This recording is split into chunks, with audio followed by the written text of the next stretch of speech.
Hey, what's up? As promised, here's a phase 2 best in slot for Warlocks if you plan to DPS. The tank one will be out tomorrow. While Fire Destro is miles ahead of Affliction right now, this list is best in slot for both Destro and Affliction. Just swap some of the previous options I list in this video, or I'm not going to list too many of them, but in the slots I talk about briefly. And then of course, if you watch the previous video, which I'll link, just swap that up too. Tomorrow I'll have the tank pre-bis and phase 2 bis up as well. Then after that, I'll go straight into the Warlock raid guide. So this video is piggybacking off of the in-depth pre-bis video that I posted yesterday, and for that reason, this video will be purely best in slot.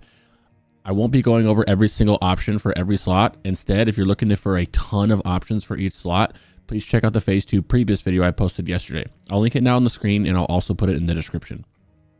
Also, you can check out Zephin's Wowhead guide for a complete list of options.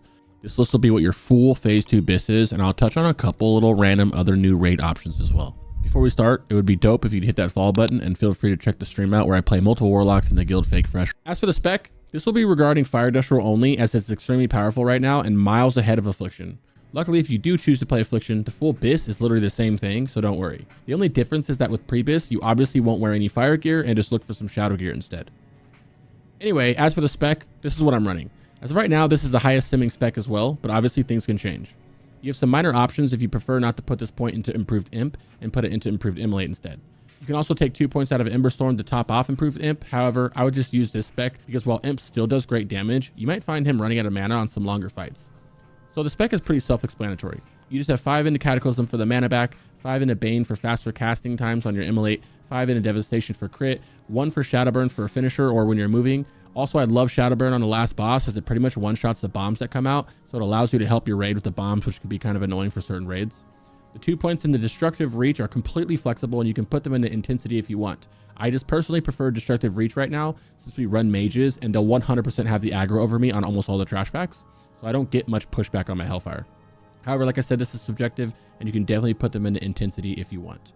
Your 1 point in the Rune is absolutely mandatory. This is super OP right now. This is making our crits do ridiculous amounts of damage. My Chaos Bolts are critting for over 4,500 right now, and I'm not even close to even pre-bis. Put 5 points into Emberstorm to give you more fire damage, and 4 points into Improved Immolate, and then obviously your last point into Improved Imp. As for the runes, you obviously need Chaos Bolt, Shadow and Flame, and Incinerate. No contest there. Not even going to talk about the other options. For your boot rune, Demonic Knowledge is by far the best in the group. I'm getting like 66 or so spell power from this rune when paired with the best in slot STV Trinket, that Infernal Pact one. So just use them both and keep it on. Dance of the Wicked was bugged until the other day. It used to give back an insane amount of mana, but now it's fixed and it's back to how much mana you should get, and I'll never use it again. The only rune that I swap off is Lake of Fire, and that's only on the last 2 bosses. Menagerie has a lot of movement and it's kind of annoying to use sometimes. In the last boss, you can make an argument for Demonic Tactics since it's a longer fight. I personally don't, and I still use Lake of Fire, and I just use the intermission when the boss, transitions into the next phase as downtime to tap to full and then get a full bandage off. This of course can be scuffed if you get the fire dot debuff, but you shouldn't be getting that, right? Or something that stops you from being able to bandage. So I'll leave that up to you as well. Bottom line is, if you can use Lake, you should use it because it is better than Tactics. Now, onto the best gear that you can get, starting with the tier set. I know these aren't actually tier sets, but I'm just going to call them tier sets because they have set bonuses. And you have 2 choices in this phase, with both with their own set bonus. The Irradiated set gives you 1% crit and 11 spell power. The Hyperconductive set gives you 1% hit and a chance on spellcast to give you 40 spell power for 10 seconds. Without getting too much into detail about it, you want the Irradiated set. I really hope that it's irradiated and that I'm saying that right, but whatever. I'm sure you guys have noticed, but you lose a chunk of health when you use this set. A total of 35 stamina if you use the whole set, which feels bad, but it's worth. I'm not going to tell you that you have to use this set over Hyperconductive set, because to be honest, it's not miles ahead by any means, but it is better, and at the end of the day, you do want to do as much damage as you can. Plus, the Irradiated set is slightly less contested since it drops straight out the bosses, whereas Hyperconductive comes from turning in the power depleted tokens, which a large majority of the other classes need for their tier sets. Now, starting with the helmet, as most of you know, it's the new Epic Tailoring Helmet. This is by far the best option for helmets, and sadly, it's super expensive. The prices, of course, have been going down slightly lately, so hopefully they plummet soon, but either way, you're going to want to be getting this as soon as you can. It comes with some nice stats, 22 spell power, and an on use that reduces the mana cost of all your spells by 50%, but most importantly, increases your spell damage done by 50 for 12 seconds on a 10-minute cooldown. All of that combined makes it an amazing helmet to use. There's another new helmet that drops called the Electromagnetic Gigaflux Reactivator, which has 16 spell power on it and an on use that hits all enemies in front of you in like a conal AoE for some damage, but also leaves a barrier around you, protecting you for some damage. This is not a horrible helm, but it's just not nearly as good as a tailoring one. Next in this phase are pretty lackluster, to be honest. Piston Pendant is the best option at 9 spell power, and it's a reward from a quest turn-in off of an item from the last boss. A lot like the Invoker's Pearl in BFD. This neck is only 3 spell power more than the best in slot neck from BFD, Jagged Bone Necklace, so it's not a major upgrade, but it's still an upgrade at the end of the day. If you don't have Jagged Bone Necklace, you can farm up Ghost Shard Talisman from SM to hold you over until you can get the Piston Pendant. The best shoulders in this phase is a Synthetic Mantle off the boss Viscous Fallout Knower. This is just a simple nice 12 spell power. Once again, not a huge upgrade considering you're probably wearing either Mantle of Dawn or Inquisitor Shawl from SM, and they're only a few spell power behind Synthetic Mantle. The best cloak is Blood Rock Cloak, which is super easy to farm up from the new Blood Moon event in STV. It only costs 2 silver blood coins, and you can get that in 1 or 2 events. Fiery Wrath Cloaks are great here as well, since they actually have 3 more fire damage than the Blood Rock Cloak. I just like Blood Rock Cloak, not just for the intellect, but mainly because there's stamina on it, since the Irradiated set hurts our stamina so much. For our chest, this is the first of the 3 from the Irradiated set. This robe drops from a few bosses in the raid. It does not come from the power depleted tokens. I've been seeing some streams of people taking the tokens thinking they can get their Irradiated set. You cannot. They drop straight off the boss. This comes with 1% crit and 23 spell power on this one item, and that is very big. So you'll want to get this as soon as you can. Until then, you have a plethora of chest options to use, and most are bought on equip and able to be purchased from the auction house. I go into much more detail on each of these and more in my previous video if you want more information.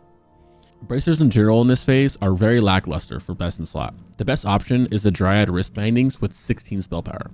Only issue with these is that you need Exalted Reputation with the Warsong rep, and that's kind of aids to get. But don't worry if you don't farm it up, because there's 2 amazing options that you can use, and you can buy them off the auction house. Fiery Wrath is 14 spell damage, meaning it's only 2 less spell power than the Exalted Bracers. These are going for about 8 gold on my server, Living Flame EU. But to be honest, you can also buy the Phoenix Bindings or just keep wearing them if you're using them, because they're 80 silver and they're only 1 less spell power than Fiery Wrath and 3 less spell power than the Exalted, so don't trip. You've got a ton of options for gloves this phase. The best option is Dreamweave gloves, which are kind of pricey still on my server at like 20 gold or so, but you can farm up mats pretty fast. Another option if you have money is to buy like Fiery Wrath, which is pretty good too. It's just like 2 more spell damage, but they're also kind of expensive. However, to save a lot of gold until you can farm up Dreamweave, you can use Black Mage Weave or Crimson Silk. They're only 3 or 4 less spell power than Dreamweave, and they cost less than a gold, so it can be kind of worth it. But yeah, you want to get Dreamweave. There are a few options for belts that can be appealing. The best of the group is the Volatile Concoction Belt. This has some much needed stamina, 12 spell power, and a massive 1% hit rating, making this a superb belt. Fire Wrath Belt is also a good placeholder because it has 19 fire damage and can hold you over until you get Volatile Belt to drop for you. And you can also farm up the Defilers or the Highlanders Belt from their Wrathy base in PvP. Now, there's also a new engineering belt called the Hyperconductive Gold Wrap. I know you guys have heard about it. It has 1% hit, 1% crit, and an extremely unique on use that allows you to flip a coin once every 15 minutes and give you a buff depending on what side of the coin it lands on. If it's head, you gain 3% crit for 30 seconds. If it's tails, you get 10% movement speed for 30 seconds. While the crit sounds beautiful, it's a huge gamble to just hope it lands on heads, and therefore not suggested. That being said, if it was cheaper, I'd probably do some crazy shit like flip the coin right before a boss pulls and see if it lands on crit, and if it does, I'd keep it on. If it didn't, I'd swap it before the boss pulls, but that'd be crazy right now because the belt is super expensive. Oh yeah, sorry, I rambled on. Go get the Volatile Concoction Belt. For your pants, you're going to want to grab the second part of your Irradiated set, the Irradiated Trousers. Nothing much to say here outside of that. There's a ton of Fiery Wrath options you can wear in the meantime that you can pick up, or red Mage Weave pants. Your best option for boots is obviously going to be the Irradiated boots, finishing off your 3 set. However, I do want to mention the epic tailoring boots from last phase. Extra planar Spider Silk boots. These are still really good to use until you get your Bis boots because they have the threat reduction, and even once you get them, they can be very helpful on trash packs and whatnot for that 30% threat reduction. You're able to have them on and just use them when you need the threat drop, which, as you know, you'll have some issues with threat on trash packs. For rings, you've got a really good one from the last boss called Hypercharged Gear of Conflagration. This comes with 11 spell power. Your other ring is the Advisor's Ring, or Lore Keepers if you're Alliance, and it's the higher level version of the one you had in Phase 1, level 38. The Electrocutioner's Hex Nut is another solid option that comes from the raid and can be used until you get the Hypercharged ring to drop. As for the new Blood Moon STV PvP ring, Infernal Blood Coil ring, this is a very good ring. The only problem with it is that you'll be using the new Blood Moon STV event Trinket Infernal Pact Essence, as this combined with your Demonic Knowledge rune gives you some very solid spell power and beats out the ring, and you can only use one of the Blood Moon items, sadly. And speaking of trinkets while we're here, you get 2 really good ones this phase. The one I just mentioned, Infernal Pact Essence, is great and easily farmable. Like I said, it synergizes very well with your Demonic Knowledge rune. Your other trinket is the new one off the last boss called Miniaturized Combustion Chamber. This is 12 spell power and some random on use that gives you health and mana. Invoker's Void Pearl from BFD is also a really strong trinket still because it has 11 spell power on it, which is great. So just use that until you can get your new Gnomer trinket. The best wand that you can get in this phase is the Mechanostrider Gear Shifter. This has 9 spell power, which is 2 more than you can get from any Fiery wand or the Necrotic wand from SM, so it's not a huge upgrade, but it's still worth to use. For weapons this phase, we've got a few options. You have the great main hand offhand combo and some really good staffs. The best option, however, is the new epic Glimmering Gizmo Blade. However, this is an epic, meaning that it's rare and all casters want this, making it extremely contested. But it is best in slot. There's a great new staff called the Staff of Evil Genius that has 20 spell power and 1% hit, and that is a wonderful weapon to use while you're waiting for that main hand. And to be honest, even if you wanted to use that over the main hand for the hit, that is perfectly fine. It'd be a great to use, and it's less than 10 DPS or so from the main hand offhand combo. Both Staff of Jordan and the Elusive Rod of Ancient Sleepwalker have 26 spell power and are ridiculously close to the epic main hand offhand combo. So don't worry if you can't get the new main hand to drop for you, you're not missing out on much. Offhands are the easiest slot, thankfully. You have 2 free best in slot options for offhands. The first one is the Orb of No Aura Hill or some shit like that, and it's a Warlock quest that has 14 spell damage on it and some intellect and an on use, so it's pretty nice. And the second one is a Firestone, which you can literally create as one of your Warlock spells that also has 14 damage on it. It's 14 fire damage, not spell damage, but still, it's pretty good. So, while they have the same spell power, the Orb has 5 more int on it, which makes it win out by a little bit. So yeah, this slot is super easy to deal with. Well, that's it for phase 2 best in slot, my friends. I'll get the tank pre-bis and bis done tomorrow or the next day. After that, I'll start doing some raid guides. Until then, be safe out there. Enjoy the phase. Hit that follow button for me. And if you don't mind, check out the stream. Twitch.tv/CrookVibes. I raid on multiple Warlocks in the guild Fake Fresh, where you'll be able to see me speedrunning and a bunch of other shit. And as always, check out the Warlock Discord as well, your one-stop shop for everything and anything Warlock related. I'll see you on the next one. Peace.